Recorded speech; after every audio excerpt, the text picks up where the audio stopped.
आइए आज सुनते हैं वैशाख पूर्णिमा की कथा। तो बोलिए प्रेम से भगवान श्री हरि विष्णु की जय, माता लक्ष्मी की जय, भगवान भोलेनाथ की जय, माता पार्वती की जय, भगवान श्री कृष्ण की जय। बहुत समय पहले की बात है, द्वापर युग में एक समय माँ यशोदा ने भगवान श्री कृष्ण से कहा कि हे कृष्ण, तुम सारे संसार के उत्पन्न करता हो, पोषक हो।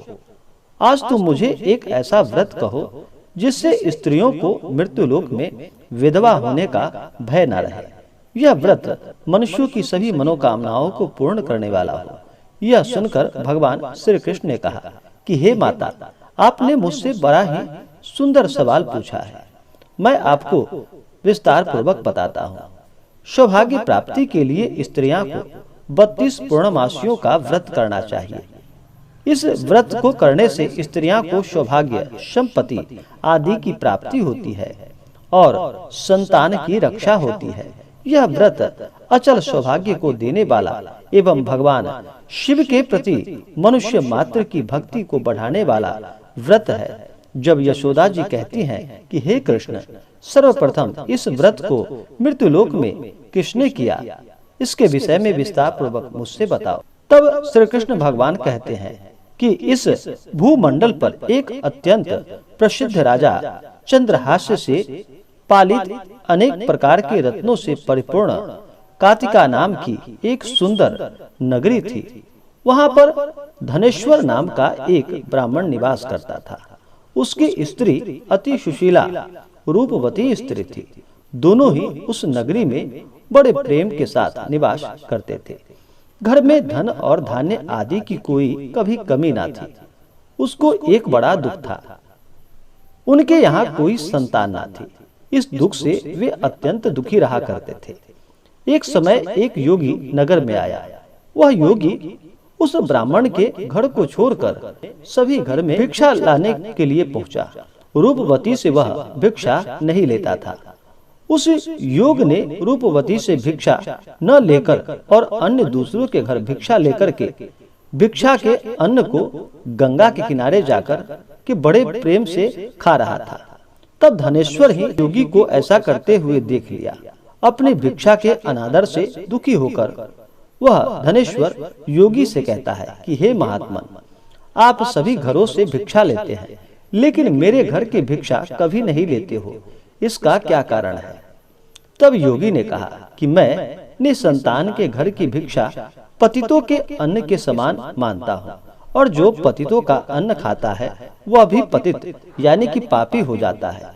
चूंकि तुम निसंतान हो, तुम्हारे यहाँ कोई संतान नहीं है, अतः पतित हो जाने के भय से तुम्हारे घर की भिक्षा नहीं लेता। धनेश्वर यह बात सुनकर अपने मन में बड़ा दुखी हुआ और हाथ जोड़कर योगी के पैरों में गिर पड़ा तथा आतुर भाव से कहने लगा कि हे महाराज, ऐसा है तो आप मुझे कोई पुत्र प्राप्ति का उपाय बताएं।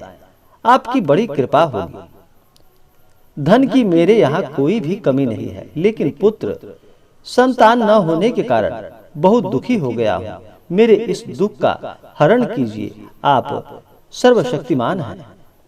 तब योगी जी ने यह सुनकर, ब्राह्मण तुम चंडी देवी की आराधना करो।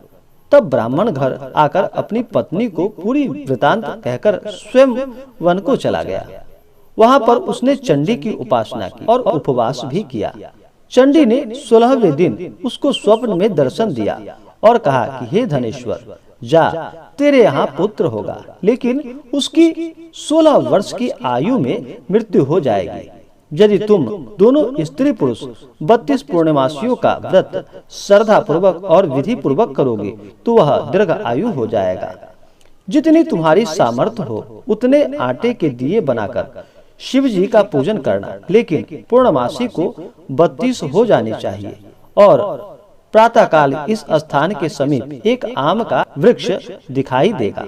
तुम चढ़कर फल तोड़कर शीघ्र अपने घर चले जाना और अपनी स्त्री को सारा वृतांत बताना, और ऋतु स्नान करने के बाद वह स्वच्छ होकर के और शंकर जी का ध्यान करके फल को खा लेगी।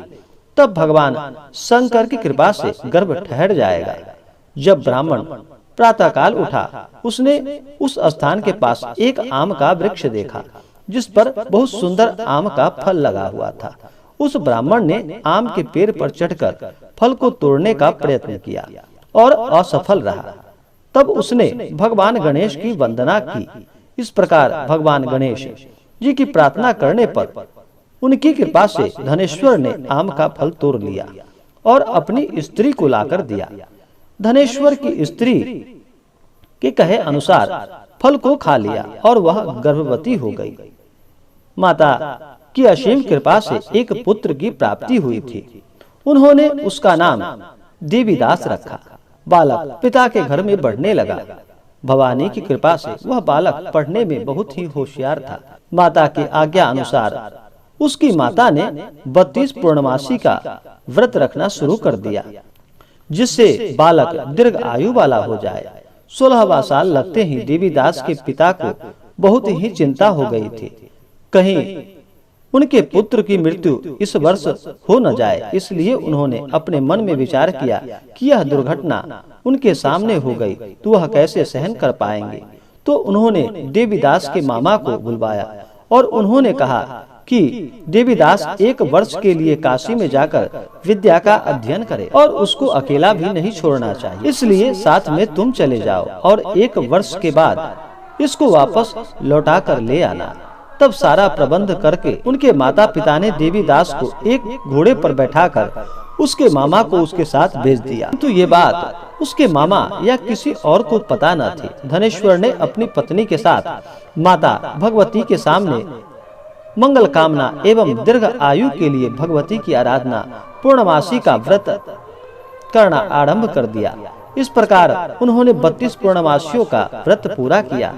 एक दिन मामा और भांजा रात्रि बिताने के लिए एक गांव में ठहर गए। वहां पर एक ब्राह्मण की सुंदर लड़की का विवाह होने वाला था। जहां बारात रुकी थी वहां पर देवीदास और उनके मामा ठहरे थे। इसके बाद उस लड़की ने उससे ही विवाह करने के लिए कहती है, लेकिन देवीदास ने अपनी आयु के बारे में बताता है। लेकिन इस लड़की ने कहा कि जो गति आपकी होगी वही मेरी भी होगी। हे स्वामी, आप उठिए और भोजन कर लीजिए। इसके बाद देवीदास और उसकी पत्नी दोनों ने भोजन किया।